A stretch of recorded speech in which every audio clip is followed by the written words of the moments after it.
There are 9 things no one tells you about losing fat after 40, and the reason most men stay stuck is because they've never learned them. I'm Rio, and I used to be overweight and completely lost when it came to fat loss. But once I learned these 9 things, everything changed. And not just for me, but for the dozens of men over 40 I now help get lean, strong, and confident again. In this video, I'll walk you through all 9 so you can lose fat with ease, reclaim your energy, and finally like what you see in the mirror. The first thing no one tells you about losing fat after 40 is that fat loss is only about one thing. And I really hope this is going to recalibrate you to focus on what actually matters and what moves the needle when it comes to fat loss.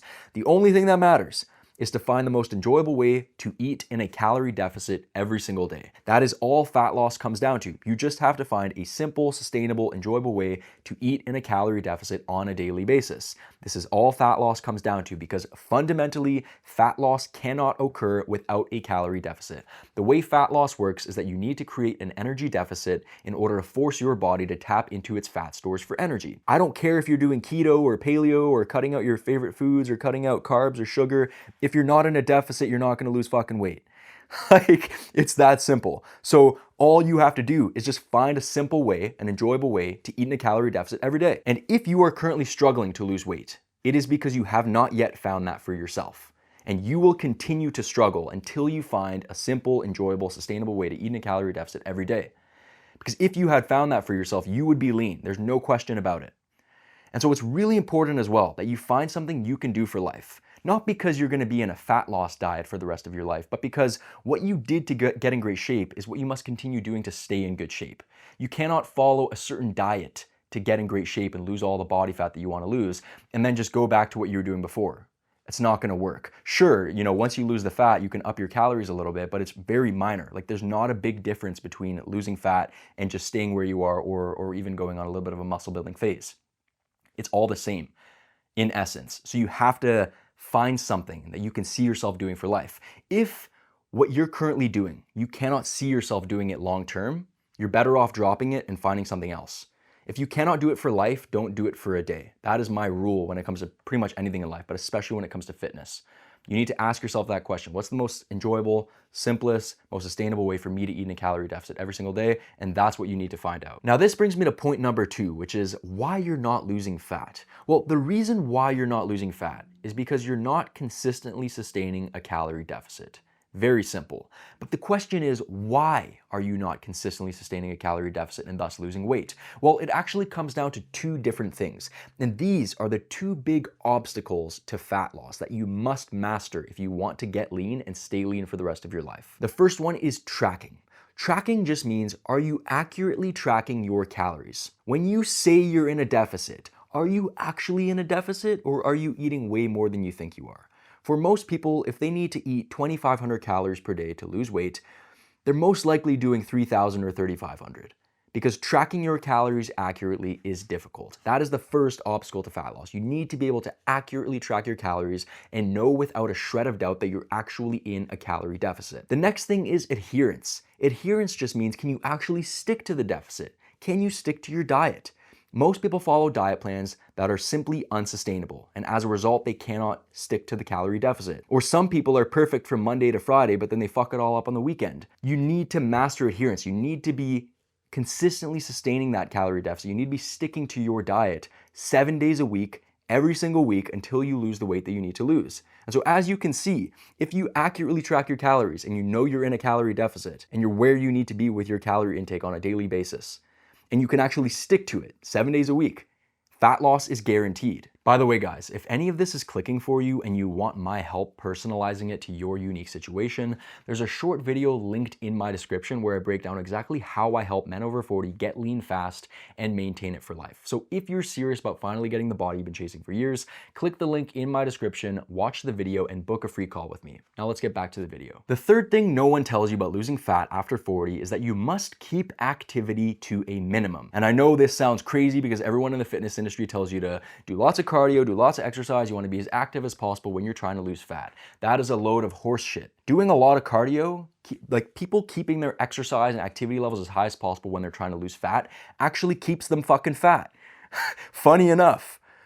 Because doing a lot of activity, doing a lot of cardio, a lot of exercise, it will spike your hunger and make it impossible for you to consistently sustain that calorie deficit. If the goal is to eat in a calorie deficit, then the goal is to keep your appetite as low as possible. And a lot of these exercise forms that everybody thinks is like the holy grail of fat loss just spikes your hunger and makes it really difficult to sustain the calorie deficit. And not only that, but it actually impedes your recovery and it affects your strength training, which is where your attention and energy really need to be when you're trying to strip off fat and build a great body. And so what do you want to do instead? Well, you want to walk. Ditch all this bullshit. Don't do runs, don't run on the treadmill, don't do HIIT workouts, don't do circuits. All this stuff makes it way more difficult to lose fat. You want to walk instead because walking will give you all the benefits of cardio without the downsides. What walking does is it creates a further calorie deficit. It speeds up the fat loss process, but without increasing your appetite and affecting your weight training sessions, without impeding your recovery, because it's low impact. It's not going to ramp up hunger. It's not going to impede your recovery.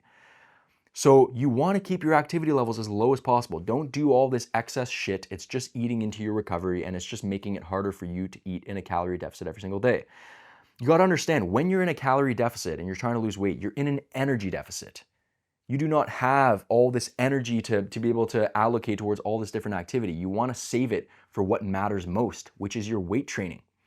And that also brings me to my next point, which is that you should not be in the gym 5 days a week lifting weights when you're trying to get lean. You want to keep it to a minimum. You want to weight train only twice a week. Because if you're training 5 days a week, doing a ton of volume, like spending hours in the gym every single week, first, that's going to ramp up your appetite. It's going to make it really difficult to sustain the calorie deficit. And not only that, but again, remember, when you're in a calorie deficit, you're in an energy deficit. And an energy deficit means a recovery deficit, which means that you cannot recover from that much training. When you reach an overtrained state, which you will if you're in the gym 5 days a week while also trying to cut, you're going to strip off muscle faster than you can blink. Because your body's just going to be stressed out. You do not have the recovery ability. You do not have the means to be able to handle that. So you actually want to keep your training to a minimum. Only weight train twice a week. And I'm actually a big advocate of this when it comes to building muscle as well, for a variety of reasons I'm not going to get into in this video. But just to keep it focused on fat loss, when you're trying to get lean, just weight train twice a week. Train really hard on those sessions. Fight to maintain your strength. That is how you're going to maintain muscle and strip off pure body fat and actually look good once you get down to your goal body fat percentage. The fourth thing no one tells you is that you should save your calories for later in the day. So don't get me wrong, when it comes to fat loss, when you eat your meals and how many meals you eat per day doesn't actually matter. What matters is that by the end of the day, you're in a calorie deficit. That is it. You can eat 10 meals a day, you can eat 2 meals a day, not going to make a difference as long as your calorie intake is the same. However, when you eat your meals and how many meals you eat per day does have an indirect effect on your fat loss because it impacts your satiety. And so one of the biggest game changers for me when it comes to fat loss has been saving most of my calories for the evening, because I'm not a person who likes to eat small meals. I can't eat small little meals spread throughout the day. It's not going to fill me up because I have a massive appetite. This is the reason I was fat growing up, is because my appetite is insane. I can eat 5,000 calories a day, no problem. Like it's so easy for me. My appetite is crazy. I'm always hungry. And small meals just will not fill me up. They won't satisfy me. I need to eat big meals if I'm going to get full. And the only way to be able to eat really big meals, to be able to feast and still be in a calorie deficit, is to create a buffer. It's to save most of your calories for a smaller eating window. And so I like to eat really light throughout the day. I like to save all my calories for the evening. I try and eat like 500, 600 calories throughout the day and then save everything for the evening. Because if you think about when you actually like eating food, it's not really during the day. Like, yeah, it's nice to have a big breakfast or lunch or whatever, but most of the time that just makes you feel like shit anyways. You just feel lethargic, you can't get any work done, you can't focus. Like, I like to stay light and focused throughout the day. And then in the evening, that's when I like to just relax and eat food. The only way to do that is to create a buffer. So the magic of this is that it creates an illusion that you're actually getting more food than you actually are. So if you have to eat 2,500 calories per day in order to lean down, if you spread those 2,500 calories evenly throughout like 4 or 5 meals throughout the day, it's not going to feel like you're eating very much food. But let's say you eat 500 calories throughout the entire day, and then you have like just the evening to eat the 2,000 calories. It's going to feel like a shit ton of food, right? But it's actually the same calorie intake. It just gives you the illusion that it's a lot of food because you've saved it for a very small eating window, for a very small time period. So it creates this illusion that you're eating a lot more food than you are, and it gives you this freedom to actually enjoy yourself and eat really big, really satisfying meals and even fit in dessert. The next thing no one tells you is that you should not cut out any of the macronutrients. So many people nowadays still think that carbs are the devil when it comes to fat loss, or fats are the devil when it comes to fat loss. That is such bullshit, guys. Cutting out carbs and fats is a recipe for disaster when it comes to fat loss, because both carbs and fats play critical roles in your testosterone production, and cutting them out will absolutely wreck your testosterone levels. And this is something that I experienced back when I was first making my initial attempts to try and lose weight. I would go extremely high in protein and cut out carbs and fats, and it completely destroyed me. I felt like shit all the time. I had a really hard time building and maintaining muscle. My training performance suffered because I didn't have carbs fueling it, and I could never get satisfied with my diet. I would eat a ton of protein, which is supposed to be very filling, and it is, but I still couldn't get satisfied because I didn't have those carbs and fats. And so you don't want to go too high in protein. A lot of people go way too high in protein when it comes to trying to lose fat. And you don't want to do that, because then you're not leaving any room for carbs and fats. And if you don't get any carbs and fats, trust me, you will not feel good. And the thing is that I know some people are a bit different in this sense. Like, some people do better lowering their carbs and going higher in fat, or some people do better with higher carbs and lower fat. So you'll have to find that out for yourself. But in general, you do not want to completely cut them out. That's all I'm saying. If you want to emphasize one or the other, that's completely fine, but you always want to get a balance. So when it comes to fat loss, all you want to do is just make sure you're getting enough protein to build and maintain muscle, which is not very much, and then just try to get a balance of fats and carbs. The next thing no one tells you is that the size of the calorie deficit is critical. And so it can be very tempting to lose fat quickly. If you put yourself in a big enough calorie deficit, you can lose fat at a rapid rate. But this only really works when you have more than 20 pounds of fat to lose, because you have more body fat reserves to tap into. So you can put yourself in a bigger calorie deficit without experiencing any negative downsides. But if you have less than 20 pounds of fat to lose, putting yourself in a really big calorie deficit will backfire intensely. And this is one of the biggest lessons that I learned when it came to fat loss. So when I first got into weight loss, and I made my first initial attempts to try and lose weight, after I discovered that the key to losing fat was putting yourself in a calorie deficit, I put myself in a huge deficit. I would borderline starve myself in order to lose the fat that I had. And that worked up to a certain point. That worked to lose the majority of the fat that I had. But I reached this point where I had maybe 10 or 15 pounds of fat left that I wanted to lose in order to get that little bit extra leaner. And I tried to apply that same mindset, that same approach in terms of putting myself in a really big deficit, and it backfired massively. I screwed up my diet all the time because I was absolutely starving 24/7. I lost any bit of muscle that I had started with, which wasn't very much at the time because I hadn't really started taking weight training seriously yet. And there were times when I was able to muster up the willpower and the discipline to be able to push through and lose that weight. But then I would rebound, because I had basically starved myself. I'd forced myself down to that point. And so once I started eating a little bit more, I went overboard and then ended up rebounding. And so if you have less than 20 pounds of fat to lose, you want to take it slower. The long road is faster. Put yourself in a smaller calorie deficit, and if you do that, you won't screw up your diet as much, you'll maintain more muscle and strength, you might even build muscle and strength, and you'll be much more likely to maintain your fat loss results after. But if you have more than 20 pounds of fat to lose, you can go a little bit quicker. But once you reach that point where you only have 10 to 15 pounds left, you'll have to shift your strategy and accept that the long road is actually faster. The next thing no one tells you is that tracking is everything. So like we spoke of at the beginning of the video, hitting the calorie deficit every day is the most important thing when it comes to fat loss. In fact, it's all that matters when it comes to fat loss. So what do you think the second most important thing is when it comes to fat loss? Actually making sure you hit that deficit. So most guys think they're in a deficit, but they're actually not. And so if you remember earlier, the two big obstacles to fat loss are tracking and adherence. But really, the main reason most people do not lose weight is because they're just not in a calorie deficit. Because if you were in a deficit, you would give your body no other choice but to pull from its fat stores and lose the weight. It's that simple. The amount of people who are like, oh my God, I just can't lose weight no matter what I do. It's like, dude, there's no magic secret. You're just not in a deficit. And you're not in a deficit because you're not tracking your calories accurately, or you're not tracking everything that you're eating. Like, if you know without a shred of doubt you're in a deficit, you'll lose the fucking weight.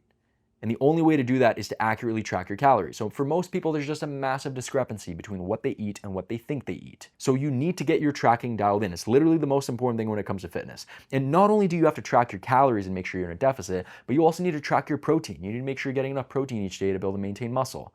You need to make sure you're hitting the right amount of steps so that you can speed up your fat loss process. You need to track your weight so that you can actually see if you're losing weight and you can see that trend over time. Tracking is king when it comes to fitness, and I say this in every single video, and it's just the truth. Tracking is everything, because if you track, you take all the guesswork out of the equation. You'll always know, like if you have a problem come up, if something's not working, you'll be able to look at the data. You'll be able to make a logical decision to understand what the problem is, not an emotional decision. Lack of tracking is why most people are in a position why they're like, oh, I have no idea why I'm losing weight. It's like, dude, if you track your shit, you'll know without a shred of doubt. The next thing no one tells you is that variety is not the spice of life when it comes to fat loss and nutrition. And so, like I said earlier, the two big obstacles to fat loss are tracking and adherence, right? So the thing is, having a lot of variety in your diet plan in terms of eating a lot of different meals throughout the week, having your meals be very complicated and have a lot of different foods and ingredients, it makes both tracking and adherence very, very difficult to conquer. Because from a tracking standpoint, having too much variety makes it almost inevitable that your tracking is going to be inaccurate because you have more variables to keep track of, and it just makes it more difficult. Like if you're having meals with like 20 to 30 ingredients, it's gonna be really difficult to ensure that that meal is accurately tracked. Whereas if you have like a steak and a potato, like it's gonna be much easier to track that meal. And it's very likely that your tracking is going to be accurate with that because there's just less room for error. And from an adherence standpoint, it's really difficult to adhere to your diet plan if you're thinking about it 24/7. And if you're eating different meals throughout the week and every single day you have to think of like, well, what am I gonna eat for breakfast? What am I eat for lunch, dinner? Like you have to constantly pull out MyFitnessPal to figure out like how many calories are in this meal, what are the ingredients, all that different shit. That makes life living hell. Literally, because you have to think about your diet all the time. When I'm getting lean, and even when I'm trying to bulk and gain muscle, I eat the same thing almost every single day because it takes away decision fatigue. It makes it so that I don't have to think about what I'm gonna eat. And some people might say that this is restrictive or it's boring, but the reality is that you only eat a handful of different meals anyways, man. All you gotta do is just figure out what those meals are that you enjoy and that keep you satisfied, and then just stick to them. You know, find a few go-to meals that you love and then just repeat them daily. You can always add variety later, but to get lean, keep the variety of your diet plan low. Eat the same thing every day. It makes a massive, massive difference. Another thing you can do is that if that's a bit too strict for you, what you can do is you can pick a few different variations. So let's say you know you're gonna eat 2 meals a day on your fat loss plan. Well, for those two different meals, pick 2 to 3 different meals that you're gonna rotate through for those meal slots. And then just stick to those. And that makes it so that you're still getting some variety, but they're also meals that you know and that you're very familiar with and you know the calories of. So you're not having to constantly pull out MyFitnessPal to track them or think about what you're gonna eat. And it makes it so that the tracking is also going to be very accurate. The next thing no one tells you is that fat loss is all about momentum. And honestly, I've never heard anyone talk about the importance of momentum when it comes to fat loss, but it's really one of the most important things. And so when my clients come on board, there's a metaphor that I use to explain this to them. So I always tell them to picture a stationary train that is on a track, and about 10 feet ahead, it has a downward slope. It's gonna take a lot of energy to move that train out of its stationary physics and to get it moving. But if you just get it across that 10 feet to where it reaches the downward slope, it accelerates with ease. It moves on its own. That is exactly how fat loss works. So in essence, the first 2 to 3 weeks of fat loss are really tough. It takes energy, it takes discipline, it takes willpower. Because when you first put yourself in that calorie deficit, your body's going to resist it. It's going to feel difficult, you're going to feel hungry, and it's like starting a new habit. It's always difficult at first. But once you get locked in, once you make it past those first few weeks, it gets so easy. And all you got to do is just ride the wave. You know, that train's just accelerating by itself. Like that is how fat loss works. So most people don't lose fat because they can't stay disciplined for 2 to 3 weeks. It's honestly that simple. Because once you push through those first 2 to 3 weeks, your body adapts to the deficit. Fat loss becomes really easy. You're no longer hungry, your body's not resisting it. It feels like a piece of cake. So dieting only really lasts about 2 to 3 weeks before it becomes really easy. All you gotta do is just gain that momentum, and then once you gain that momentum, you get locked in, and then all you gotta do is ride that wave until you get to your goal body fat percentage. If you enjoyed this video, you're gonna love this video right here where I talk about 7 things no one tells you about building muscle after 40.